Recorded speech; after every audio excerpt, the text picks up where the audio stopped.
Hər vaxtınız xeyir olsun, dəyərli müəllimlərimiz və abituriyentlərimiz. Bugün ədəbiyyatdan kiçik bir video ilə qarşınızdayıq. Belə deyim, qarışıqlığa səbəb olan bir hissəni nəzərinizə çatdırmaq istəyirəm. Şah İsmail Xətainin Dəhnamə poemasında bir cümlə var, qoyun o cümləni deyim. Deməli, ölmüşlər üçün Məsih-i Dəmsaz. Burada çox sual verirlər ki, bəs Məsih-i Dəmsaz ifadəsi kimə aid edilir, kimdir, kim tərəfindən deyilir? Ümumiyyətlə, yəni bu Təhsil Nazirliyinin kitabında, yəni sinif kitabımızda bilirsiniz ki, bütün əsərləri tam versiyada vermək olmaz, əlbəttə kitabın həcminə görə. İxtisarla verildiyi üçün və sonda izah hissəsində də bu açıqlanmadığı üçün abituriyentlərimizdə təbii ki, qarışıqlığa səbəb olur. Bəzi hissələr orada ixtisara düşübdür. Bir də Dimin kitabında, Dimin ədəbiyyat qayda kitabında yanlış olaraq, bu çoxdankı materiallarda var idi, məşuqə olaraq vermişdilər. Sonraki çaplarında, yəni yenidən nəşr olunanda düzdür, onu nəzərə almayıblar. Ümid edirik ki, bundan sonra, yəni yeni nəşrlərdə artıq bu hissələri nəzərə alırlar. Çünki önəmli deməyim, yəni əsərdə zaten hər sözündən imtahan, yəni hər cümləsindən imtahana bir sual düşə bilər. Yəni bundan da imtahana sual düşsə, şagirdlərimizdə bir qarışıqlıq yaranmasın. Eləcə də müəllimlərin imtahanında, məsələn, müəllimlərdə bir qarışıqlıq yaranmasın ki, bu Məsih-i Dəmsaz ifadəsi ümumiyyətlə nə deməkdir? Çünki ədəbiyyat üçün elə də lazımsız bir ifadə deyil. Ədəbiyyatda çox işlənir. Nəsiminin yaradıcılığında var, Füzulinin yaradıcılığında var, qəzəllərində var.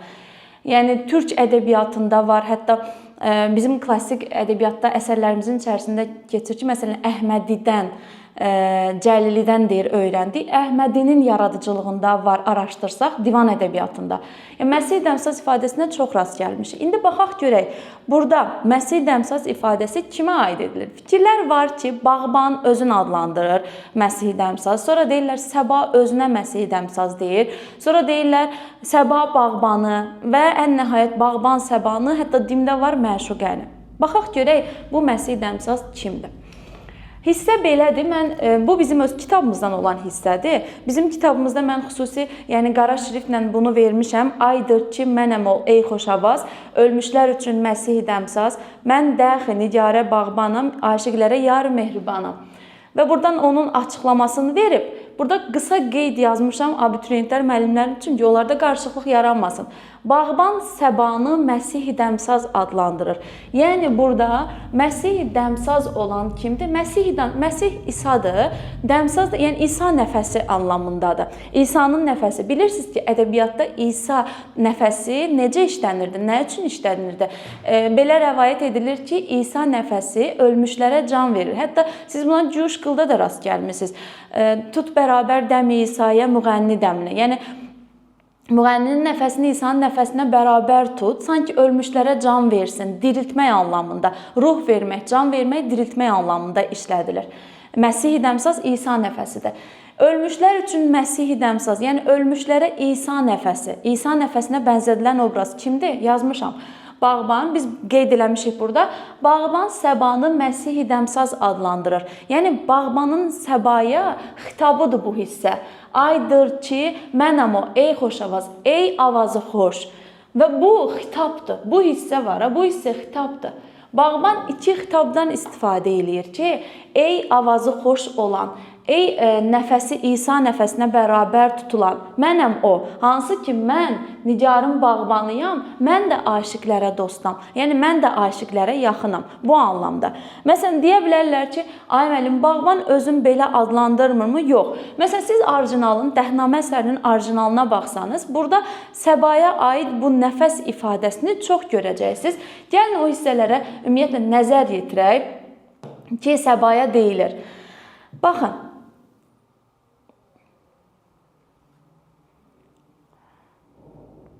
Bu məşuqə olan hissədir. İndi bunlara gələcəm bir-bir.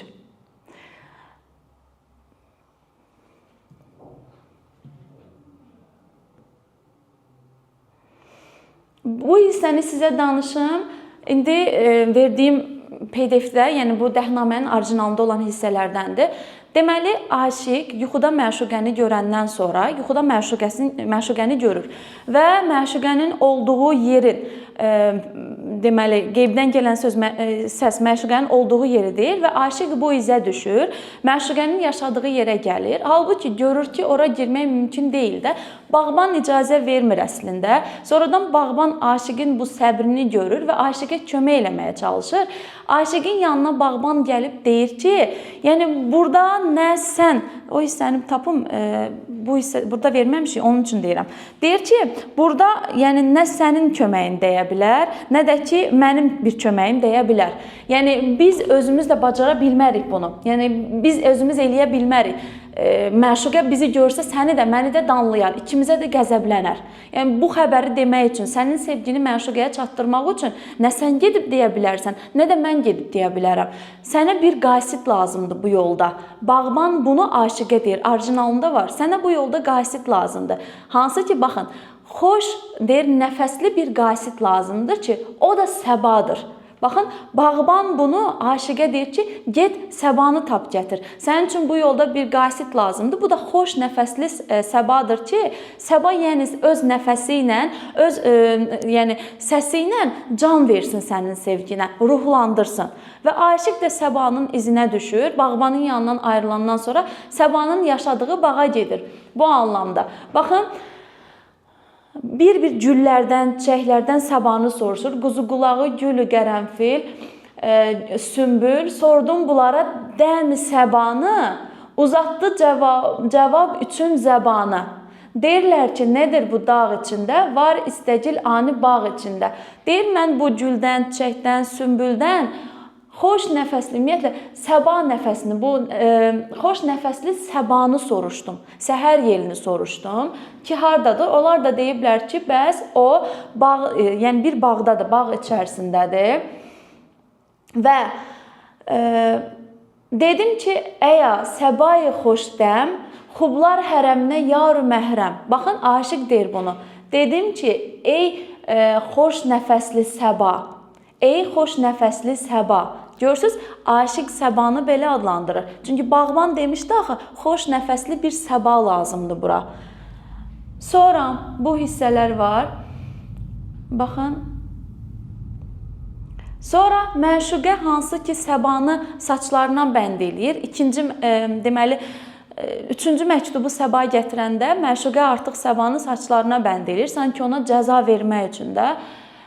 Sonuncu artıq göz yaşının 3-cü məktubundan sonra məşuqə saçlarından səbanı azad edir, artıq yumşalmışdı və səbanı göndərmək üçün, azad eləmək üçün.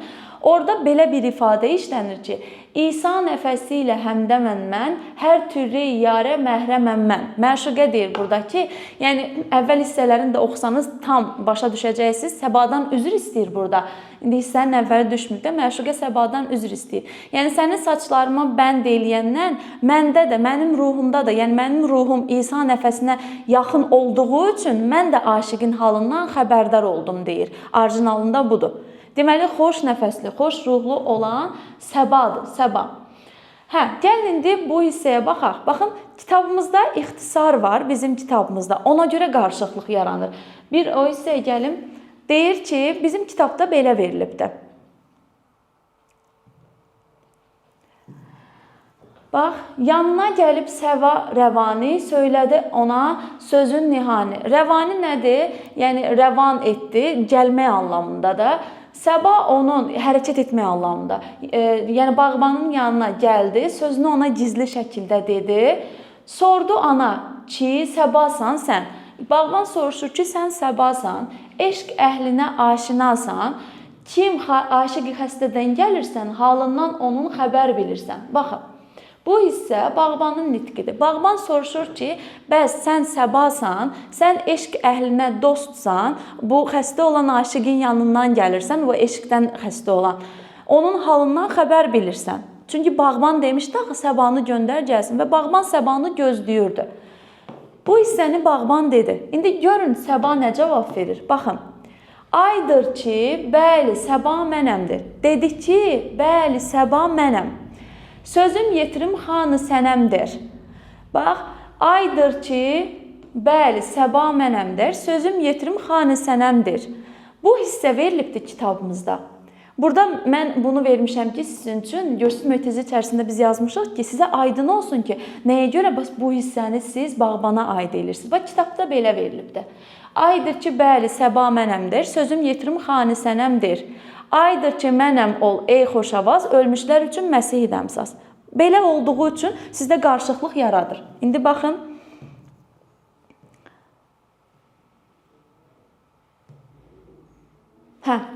Baxın. Baxın. Aydır ki, bəli, səba mənəmdir. Sözüm yetirim xani sənəmdir. Ta onda ola bu iş sərəncam, kim məndən ona yetirə peyğam. Bu, səbanın nitqidir. Səba. Boynuna alır ki, təsdiqləyir ki, bəli, səba mənəm. Mənimdir, hansı ki deyir, gəlmişəm ki, bu sözümü sənəmə çatdırım. Yəni, sənin məşuqəyə. Sözüm yetirim xani sənəmdir. Burada xan uca anlamda. Bu uca sənəmə çatdırım. Bu deyir, o zaman mümkün olar ki, sərəncam yəni qəbul olar, hökm olar, yəni mümkün olar ki, kim məndən ona yetirə peyğam. Kim mənim gəlişimdənsə, yəni kimsə deyir, mənim gəlişimdən ona xəbər yetirsin. Bu, yəni mən gəlmişəm ki, sözümü sənəmə yetirim. Bu, o zaman reallaşacaq ki, kimsə mənim gəlişimin, mənim xəbərimi ona çatdırsın. Səba bunu bağbana deyir. Mən sözümü sənəmə çatdırmaq üçün gəlmişəm. Yəni, aşiq göndərmişdi axı, get bunu sənəmə denə. Və deyir, bu iş o zaman reallaşacaq ki, mənim sözümü, mənim xəbərimi ona çatdıran olsun. Ondan sonra bağban başlayır ki, baxın, bağban başlayır. Aydır ki, bu hissə bağbanın nitqidir. Aydır ki, dedi ki, mənəm o. Deyir axı, mənim sözümü yetirsin. Hətta lap orijinala gedib çıxsanız, belə kirilcə yazılmış versiyasında belə yazılıb. Aydır ki, sənsən ey xoşavaz. Aydır ki, xoşavazlı sənsən, Məsih nəfəsi sənsən. Mən də deyir, Nicarə bağbanım. İndi sonraki versiyalarda dəyişib mənəm eliblər. İndi o bizim məsələmiz deyil. Yenə də bir qarışıqlıq yoxdur. Dedi ki, mənəm o. Kim mənəm? Yəni, sənin sözünü, sənin xəbərini gedib məşuqəyə çatdıra bilərəm mən. Mənəm o, ey xoş avaz, ey ölmüşlər üçün Məsihi dəmsaz, ey ölmüşlər üçün İsa nəfəsi, ey avazı xoş, o mənəm. Mən, dəxi nə deməkdir? Də, həmçinin. Mən də Nicarın bağbanıyam və aşiqlərəm yar mehribanım. Mən də aşiqlərin dostuyam. Mən demişdim sana ki, gəlsin, məşuqə nədir, sözün bilsin. Mən demişdim ki, səba gəlsin də, yəni sən haqqında ki, sən gələsən və məşuqə nə deyəcək? Məşuqənin cavabını biləsən. Baxın, oldur oturur otaq içində, sən birdəm otur bu bağ içində. Mən varayım ol nigar qatına, oldur dilbəri gülzar qatına. Könlün görəyin neçükdür anın. Deyir ki, məşuqə odur, deyir. Oturub otağında, yəni o şahlara layiq bir otaqda oturmuşdu. Sən bu bağda otur, mən gedim məşuqəyin yanına. Görüm, onun keyfi necədir? Bunu demək olarmı ona? Bunu bağban səbaya deyir. Aydındırmı? Yəni bu hissə, ümid eləyirəm ki, bundan sonraki dərsliklərimizdə və ya Dimin kitabında bunu araşdırıb, xüsusən onu qeyd eləyərlər ki, müəllimlərimiz, abituriyentlərimiz üçün qarışıqlıq yaratmasın.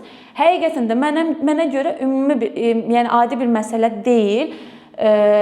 Söz olsa belə, amma lazımlı bir məqamdır. Məsələn, türkləri araşdırsaq, yazırsan ki, türk ədəbiyyatında, tutaq ki, türk divanında, ədəbiyyatda səba nələr çıxırsa, hətta Nəsimidən, Füzulidən nə qədər nümunələr verir, amma bizdə o materiallar çox azdır. Ona görə bizdə qarışıqlığa səbəb olur. Burada, yəni, mən onu bağban adlandırmamaq üçün, yəni bunu bağban adlandıranlara nəyə görə demək istəyirəm ki, bağban deyil. Çünki bağban o ixtiyara sahib deyildi. Bağban özü aşiqin yanında boynuna alır ki, nə səndə bu ixtiyar var, nə məndə bu ixtiyar var ki, gedək bunu məşuqəyə deyək. Səni də danlayacaq, məzəmmət eləyəcək, məni də danlayacaq. Yəni ikimizə də qəzəblənəcək. Məşuqənin yanına getmək üçün mütləq səba lazımdır. Xoş səsli səba lazımdır. Xoş avazlı səba lazımdır.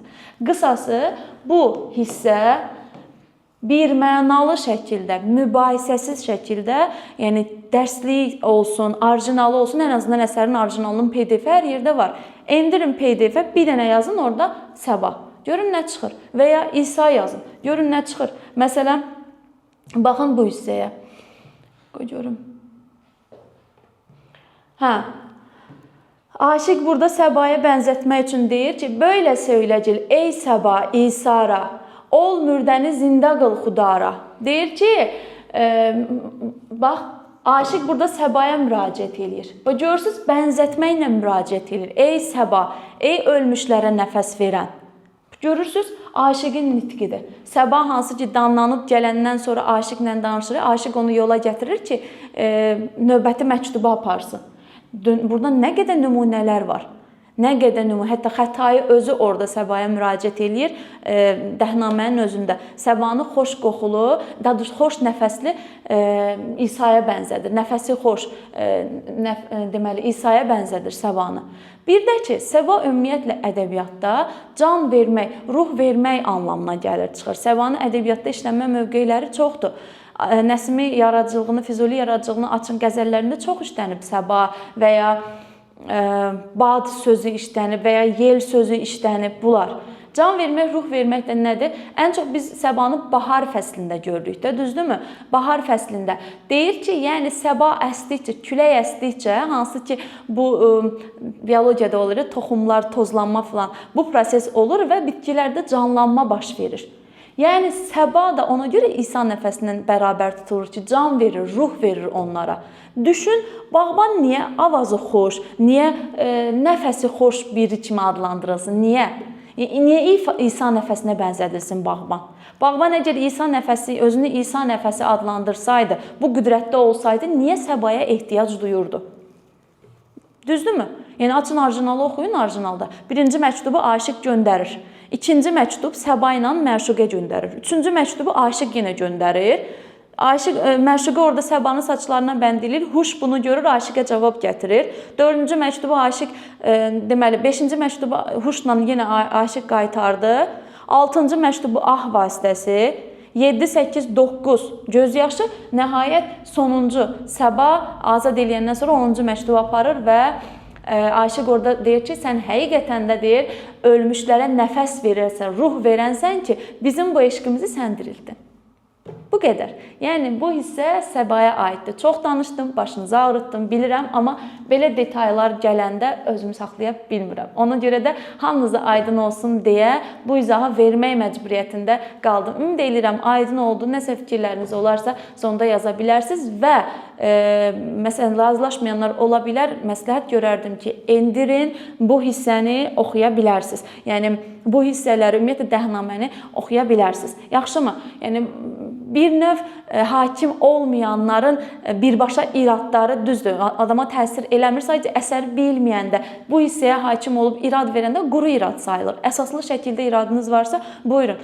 Hər birimiz də yəni bu kitablar vasitəsilə oxumuşuq, öyrənmişik, görmüşük. Amma bir də görürsünüz, deyir ki, aşiq birinci, ikinci, üçüncü 10 məktubun onun da aşiq göndərir. Sən 10 məktubun onun da aşiqin göndərdiyin zənn edirsənsə, sənin ümumiyyətlə yəni bunun tənqid eləmək və ya buna qarşı gəlmək imkanın yoxdur. Gör orada neçə məktubu aşiq göndərir, neçə məktubu məşuqə göndərir, neçə dəfə burada İsa sözü keçir, neçə dəfə Səbanı xoş nəfəsli biri adlandırır. Gör bağbanı harda adlandırıbdı, bağbanın rolu harda bitir. Xoş nəfəsli üçün niyə axıra qədər məşuqənin yanına gedə bilmədi?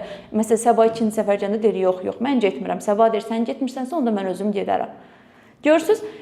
Belə, bu qədər və son olaraq sizə balaca bir qeydimi də bildirim ki, bizim sürət qruplarımız, təkrar və sürət qruplarımız açılır. İnşallah may ayının 10-na qədər 2 aylıq, yəni abituriyentlərimiz üçün az bir zaman qalıb, 1 ay ilk imtahan üçün qoşula bilərsiniz. MİQ imtahanına hazırlaşan müəllimlərimiz üçünsə tam 2 aya bütün proqramı yenidən təkrar eləmək istəyirsinizsə, bol-bol canlılar görmək istəyirsinizsə və ən əsas sınaqlar işləmək istəyirsinizsə, qruplarımıza qoşula bilərsiniz. Qrupumuza qoşulmaq üçün filoloqlarımız, MİQ və sertifikasiya hazırlaşan müəllimlərimiz 078 82 18 83 nömrəsinə yaza bilərlər. Abituriyentlərimiz isə 055 597 01 51 nömrəsinə yazıb dərslərimizə iştirak edə bilərlər. Bu qədər, sağ olun.